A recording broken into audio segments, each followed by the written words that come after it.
पिछले 10 दिनों से मैं जेल के बाहर हूँ और मुझे बड़ी सुकून की नींद आ रही है।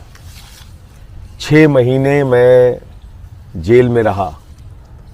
कुछ दिनों तक मुझे आइसोलेशन में रखा। प्रधानमंत्री जी ने शायद अगर ये मौका नहीं दिया होता तो मैं अपने आप से मुलाकात नहीं कर पाता। मैं उन तमाम महापुरुषों से मुलाकात नहीं कर पाता। मैं उन तमाम क्रांतिकारियों के साथ बातचीत नहीं कर पाता जिनके बारे में मैं सुनता था, कहानियां पढ़ता था। उनसे मेरी मुलाकात हुई, क्योंकि जब एकांत में आदमी होता है तो उसको बहुत कुछ सोचने समझने का, चिंतन करने का मौका मिलता है। मैंने नेल्सन मंडेला जी से मुलाकात की। क्या शानदार क्रांतिकारी जीवन था उनका। मैंने शहीद आजम भगत सिंह जी से मुलाकात की। 23 साल का एक नौजवान कैसे हिंदुस्तान की आज़ादी के लिए अपना सब कुछ न्यौछावर कर सकता है, ये जाना उनको पढ़कर। मैंने अशफाक उल्लाह जी से मुलाकात की।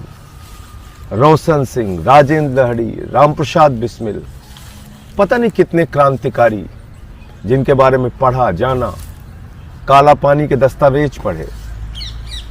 और तब ये लगा कि 30 साल से जो समाज सेवा, राजनीति के माध्यम से लोगों की सेवा कर रहा था, शायद मेरा रास्ता सही था। और गांधी जी को पढ़ा तो ये जाना कि हम तो सही रास्ते पे चल रहे थे। शायद ये 6 महीने के जेल का सफर नहीं होता तो मैं ये नहीं सोच पाता कि मैं जो कर रहा था, जिस संघर्ष के रास्ते पे चल रहा था, वो कितना सही है या गलत है। तो मैं तो धन्यवाद देना चाहूंगा प्रधानमंत्री नरेंद्र मोदी जी का कि उन्होंने ये अवसर मुझे दिया अपने आप से बात करने का, अपने रास्ते को और मजबूत बनाने का।